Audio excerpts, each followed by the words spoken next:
All right, everybody, welcome back to Unscripted from my studios here in Old Hilliard. And my guests and I have been through it this morning. I feel like we're fast friends because we've had multiple technology issues, and yet here we are. And so why don't you introduce yourself and we will go from there. Hey, I'm Rick Eldridge. I'm in Orlando today, but the producer of the Mulligan movie that was in theaters in April of this year and is now getting ready to be released wide around the world in DVD, VOD, and every other way you can get it. So excited about that and happy to be here. And I'm so thankful you're here and thankful that you're patient with all of our technology issues. But one of the things that we mentioned earlier in our little conversation was that BMG is one of the companies that will put this film out in other platforms. And I told you, I think I owe BMG money. So from my college days when they were 6 CDs for $1 or whatever. Well, you know what? It's a story about mulligans, do-overs. So we all get those. You know, we get a do-over on the show. We get to start over. You'll probably get a free pass on your early. That's right. Selling from BMG too. So no sweat. The irony of starting this interview over again because we took a mulligan is not lost on me. It's not really. All right. So let's start. We thought what you and I were talking about earlier, for those who probably will never hear it, is that my wife and I went to see Top Gun in the theaters. And I thought it was so interesting that Tom Cruise came out at the very beginning, for those that have seen Maverick, and thanked us for coming to the theater. So your film was released in April, I believe it was, in theaters. Is that correct? So what has it been like because of the pandemic, because of people's habits now? How hard was it to release a film, where Tom Cruise has to come out and thank people for showing up to the theaters? How hard was that for you, releasing a film? It is risky. I mean, you spend a tremendous amount of money to make a movie and get it into the marketplace, and another tremendous amount of money in marketing the film to get it there. And people's habits have changed to some extent. I believe we're probably at 40 or 50% of what pre-COVID, theater goers would number. Top Gun being kind of an exception to that, but even in Tom Cruise's message, he was basically thanking his audience. Yes. Thank you for coming back. I mean, they waited almost 2-3 years to get that movie out. Because they had such an investment in it, and he took the time to do that. It was very remarkable and very unusual too. But it's a different day that we're in today. I mean, our habits have changed. I don't go to movies as much as I did even before COVID myself, and I vote for them as an Academy member. We have our Friday night date nights, and that's probably what we do most Friday nights is go to movies. Right. But we find ourselves actually doing different things now. And I think many people do. The movie releasing for us in April was really before the big summer push. And some theaters were just beginning to open. And if you can imagine, go back another 6 to 8 months, that's when we start our marketing campaign on the film. Right. A lot of theaters were not open yet. Mm-hmm. So, it was really, what do we do here and how do we do it to most effectively drive people to theater? Fathom Events did a great job with that for us. And we had a very successful theatrical for today's world. We were number 2, number 3 in the marketplace the days we released. Number 2, 3 in the marketplace today is not the same as maybe it would have been 3 years ago. Sure. In terms of volume, in terms of grossing in the theaters. But I think because we've changed our habits, we've opened up a lot of other opportunities too. And of course, with the video on demand, we're very excited about what that'll do for us and other multiple opportunities we have to get the movie out into the marketplace. But it's a different way of thinking. And I think if you look at culture, you look today at how we do most things, we think a little differently, so you roll with that. You do what you got to do. I love that this movie is called The Mulligan, because I think for all of us since 19, I don't even remember what year it was now. We've all been kind of doing a mulligan. We've been doing a do-over. We've been figuring out our lives in many ways. So let me ask you, when did you start filming? When did the concept start? Because I have to assume by the time you got to actually filming, you were probably somewhere in the pandemic. Is that correct? That's right. And I tell people often the movie got its own mulligan. Right. The book which Ken Blanchard and Wally Armstrong wrote, was a year in making the screenplay and putting all that together, and then we were February, I think it was, moving into North Georgia I think we were about 75 people in the room when the talk about this pandemic thing started coming up, and nobody really knew what was going on. And I was 2 weeks away from, bringing in all of our actors. We were, spending a lot of money on prep to get the movie started. And we heard the edict from the governor of Georgia at the time that said, and here was the first thing. And you remember it kind of, the narrative changed as we kind of began to understand what we had. Right. But the first thing was, if you have more than 10 people in a room in the same place, you need to disband. Wow. And that was the first thing that came out. It was from the governor of Georgia. And so I'm sitting in my office and I get this notice and I look around in the bullpen and I'm thinking, well, we're a little more than that. And so I looked into it. Again, I had to do the research. I knew there was a pandemic coming. Everybody heard about it, but what does that really mean? Right. And sure enough, we had to make the decision to call all the actors and say, don't come, and cancel flights and tell 75 people to go home. Wow. And I don't know when we're coming back, but go home. So, a financial, huge disaster and a big letdown for everybody that was excited. And we're, it's like getting ready for the Super Bowl. You're getting pumped up for the game and we're 2 weeks away. And now we're shutting it all down. So you had to shut down. Did you have to shut down production completely? Or because it is, my thought in the top of my head is knowing what we know now, you could do some things outdoor, so could you shoot golf shots outdoor, or if you had it to do over again, would you do that now, or were you just shut down completely? We were shut down and it became a mandate. I mean, at the time, again, it was, the first thing was, they were trying to make it up as they went along, but it was 10 people in a room, and then it became, okay, you got to have 6 feet between you. And then, masks, we got to do this testing thing. And we got to do all this other kinds of stuff. We waited and then came back together exactly a year later. By then, we at least knew what we were dealing with.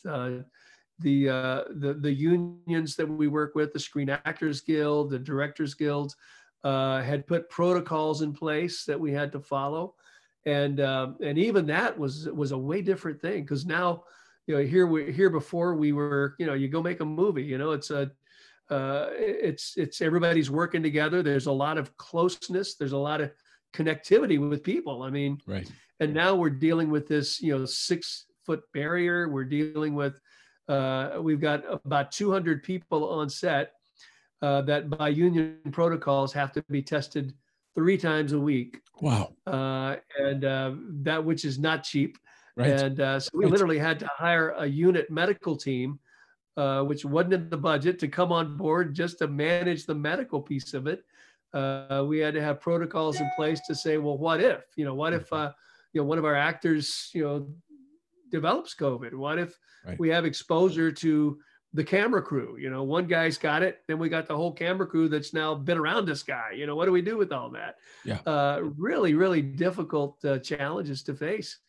But we got our mulligan. We were able to come back, and so the mulligan got a mulligan, and we got the movie made, and miraculously we got it done without any big stops and starts. I mean, we were very, very careful. We the beauty of it is we were outside, as you say, a lot of the time, so we could do some social distancing. We we had to create some facility around that to make sure that everybody, had, all the accommodations they needed over and above what we would normally have done. But we were able to do it and get it done. And, that it was a challenge. It was a definitely a different way to make a movie. But the beauty of it too, I think on screen, you don't see that. We even struggled with how you do a lot of the times when you're doing behind the scenes, where you'll have a camera taking pictures of the pictures, and then you get this bonus material, which is the behind the scenes stuff.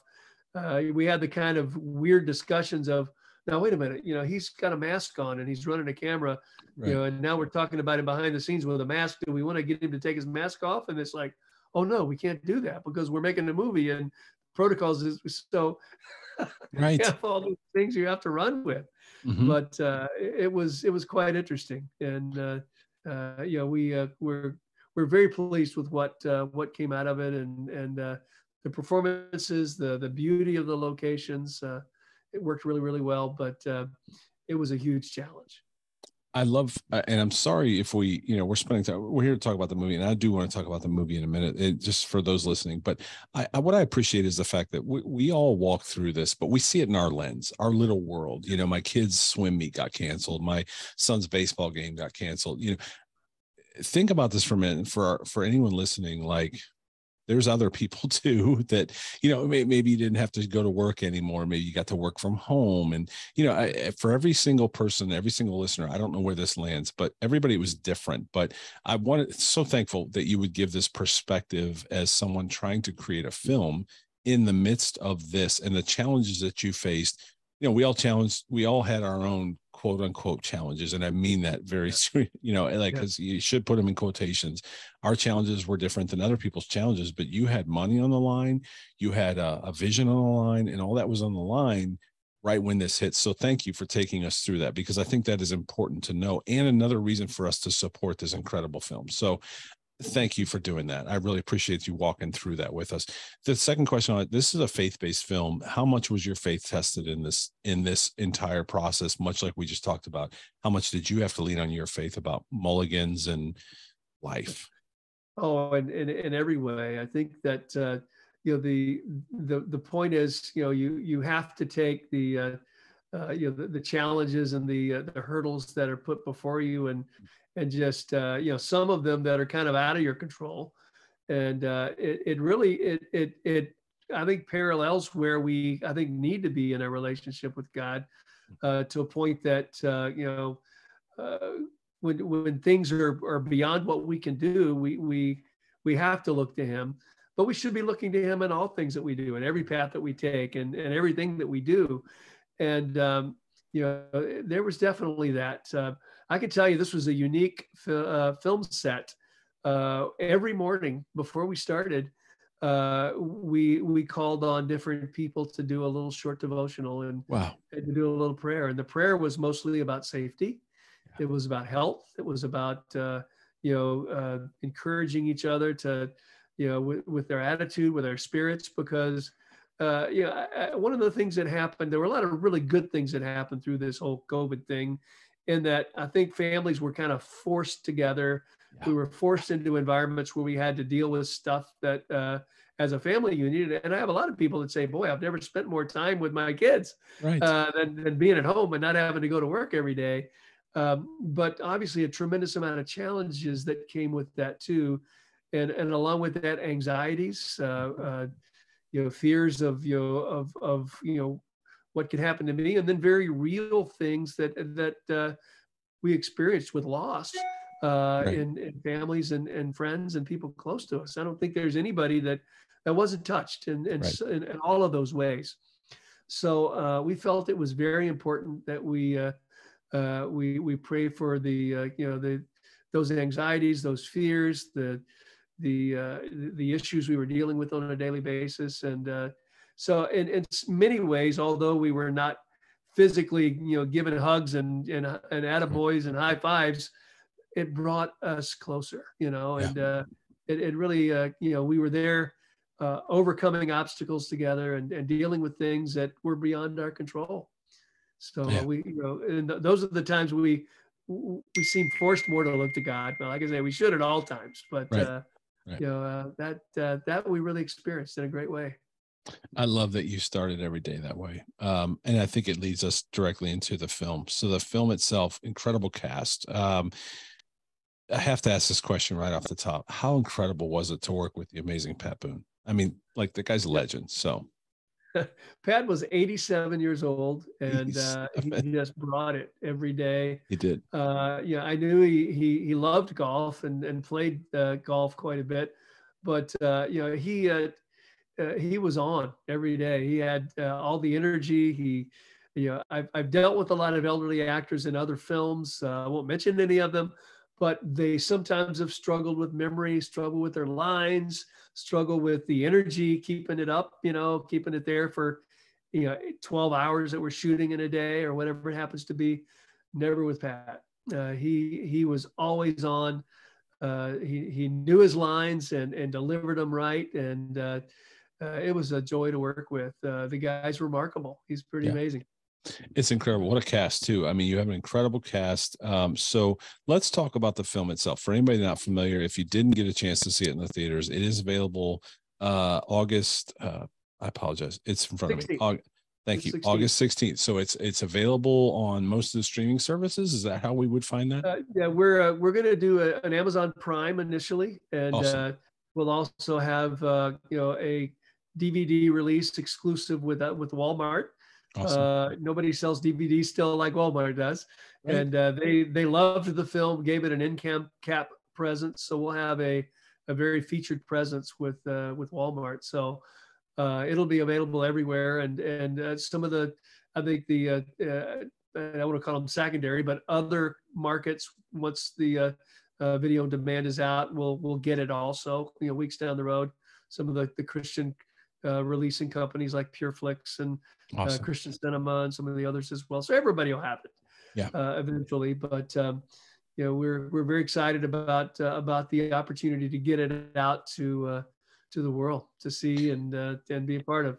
One of the things that happened in our campaign, we had, like I say, we had not as great of a theatrical as we'd love to have had, but we had pre-COVID, post-COVID, we were number 2 in the marketplace nationwide with our theatrical, which is amazing. Pretty good.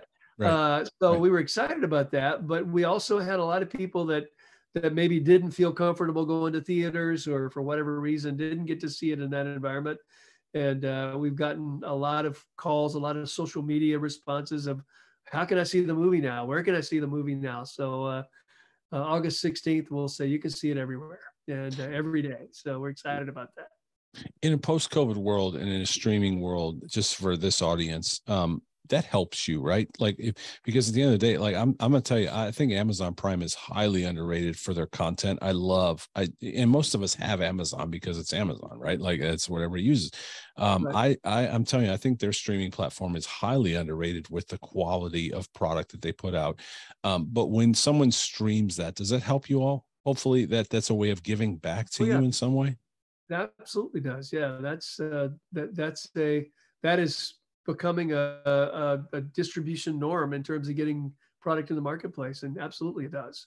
Good. And the more response we get, kind of you kind of like anything else, the more in demand the product is, the higher response it gets, and the more that Amazon then puts back into it to build it. It just kind of rises all boats. Right. So we want to encourage everybody that just almost like theatrical, that opening weekend is so critical to a movie. Mm-hmm. Opening weekend and streaming and a DVD with Walmart, they'll continue to reorder, a day and date reorder. Very important. And so we're encouraging people to be there that weekend and help us that August 16th week. Yeah. So anybody listening to this, please, if you've loved this interview so far, it doesn't do anything for me. This is really about Rick and this film and his heart and his passion and the actors and what they had to go through. Put it on your calendar. Stop right now. Pause this podcast. Put it on your calendar. August 16th. Let's all get behind it because it's incredible. And it's a labor of love. It really is. And at this point, that's how we can support you, because people aren't going back to theaters, as we've already discussed. So that being said, what's the movie about? Just in case anybody's listening and they're like, I don't know what this is about. What is it about? Well, we started our stories talking about second chances. A Mulligan is a parable of second chances, is the byline for the movie. It's a second chance. And we told the story based on a book by Ken Blanchard, who's kind of the business guru of the world. 1 Minute Manager was his big first book, which sold, I don't know how many millions, a lot of them. And then Wally Armstrong, who wrote the book with him, Wally's a touring pro. So they got together and did this story around the game of life with golf. And so it's a beautiful, basically telling of this parable through the game of golf. But it really deals with a corporate executive who has a lot of issues in his life. He has a very successful business. On the outside, he's driving the right car, looking the part. Right. He's got everything going for him, but behind the scenes, there's a lot going on. He's estranged from his wife, which has caused a terrible relationship with his son, who hates him, and there's everything else is in turmoil. And what he doesn't know, and we learn through the course of the movie, is even internally with his business, there's some things going on that are going to upset the apple cart. And so he goes to this tournament that he's a sponsor of, and he gets paired with a real pro, which Tom Lehman, who most people know was #1 in the world and won the British Open, won the Masters. He did a phenomenal role with the film, but he gets paired with Tom, and his goals are to impress Tom with what a great golfer he is, and what a hot shot he is, what a big deal he is in the business world. And he has a terrible time. He just makes a fool of himself on the course, winds up breaking his club, over his knee on one of the holes. And at which point Tom Lehman comes up, puts his arm around him and says, you're not really that good to get that mad. That's just a fun line in the movie.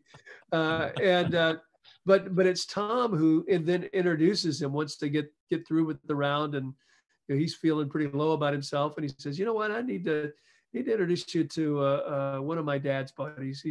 They just call him the Old Pro, and maybe he can help you." And so that's how we introduce Paul, who's played by Eric Close. Eric from the Nashville TV series, from Magnificent Seven. And he gets introduced to Papoon, who is the Old Pro. And he thinks he's going to fix his golf game. And as the Old Pro digs into his life and begins to see the things going on in his world, Paul gets a do-over in life. And so that's the movie. And the beauty of it, I think, is because of the father-son relationship, the husband-wife relationship. We really broaden the base of a story that's not just around golf, but it's around life, and it affects everyone. And the thing that in testing the movie early on that we were very, very pleased with is to hear women say, this is not just a golf movie. This is something that I need to take my husband to. Wow. And or I need to take my teenage son to. And so we're excited about that. And that is what we hope to accomplish with it. How hard is it getting a crew? I mean, this is an amazing staff. It really is. The team that put this film together, you mentioned a few of the names. How hard is it to put together a team like that? Again, you did this in the midst of a pandemic. Did you so I'm sorry, offshoot, welcome to Unscripted. Did you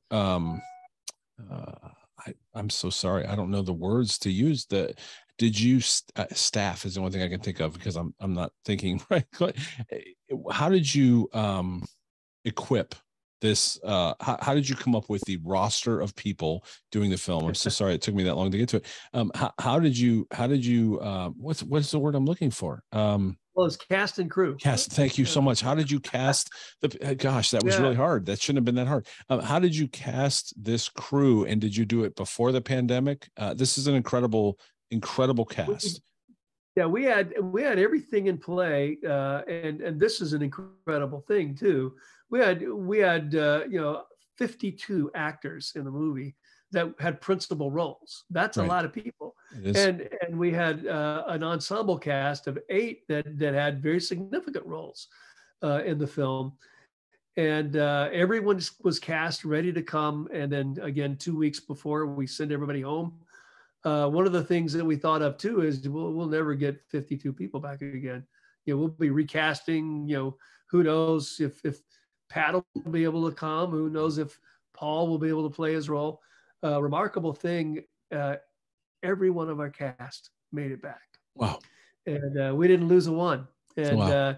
It was, it was kind of like, everybody's been in this incubator for this time because, I don't care, if you're an A-list actor in Hollywood or, you're working in a salt mine somewhere, you're quarantined.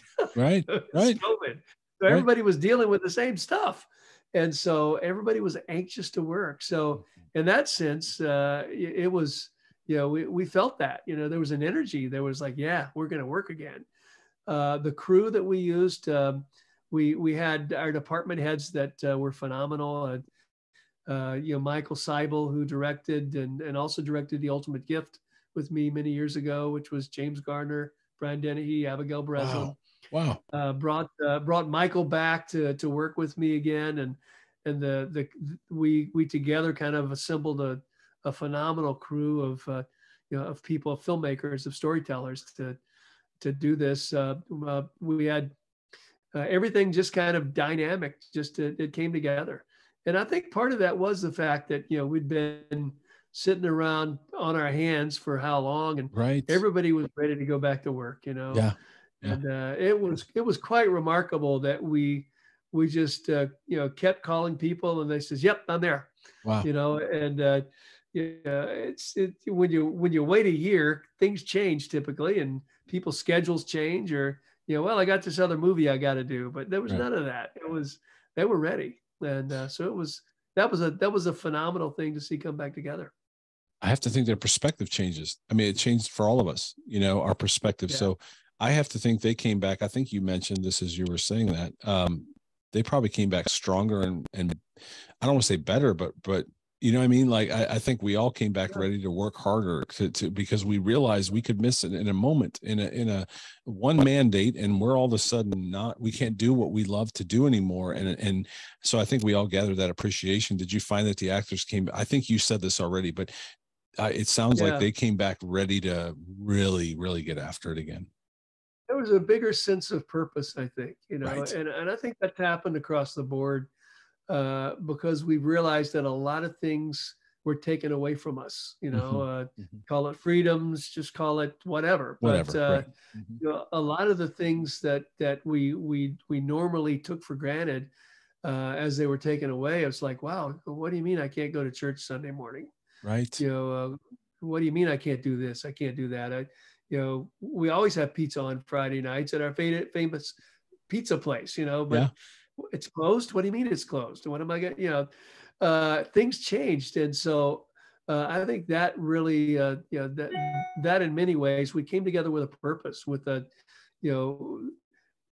world got a do-over. And we realized that in the course of this story, the message of the story, parable of second chances, well, the greatest second chance that we have as Christians and as believers is our relationship with God and with Christ. And so underlying this message was that, and so there was a stronger sense of purpose in that, I think, and it validated a lot of the messaging because of what we've been through. So that was huge. Yeah. Rick, your time has been amazing. You have been amazing in giving me a mulligan with our technology and things that have happened.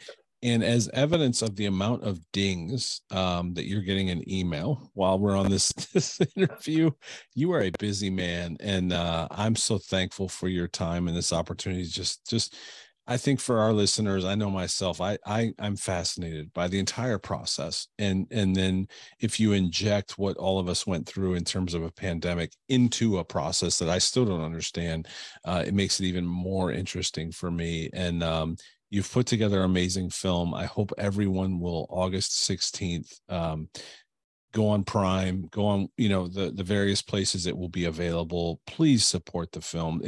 It's so important. It really is, because we're not going back to theaters yet, unless it's and God bless Top Gun and Maverick, which was an amazing film. But, I think for most of us, we're not going back to theaters like we used to. And so the least we can do for those of you, the people like you that are working very hard, that's what we can do to support you, is to get behind, especially a film that has purpose, and an amazing purpose. I think all of us have been through a Mulligan, and if you haven't yet in life, buckle up, because you're probably going to need one.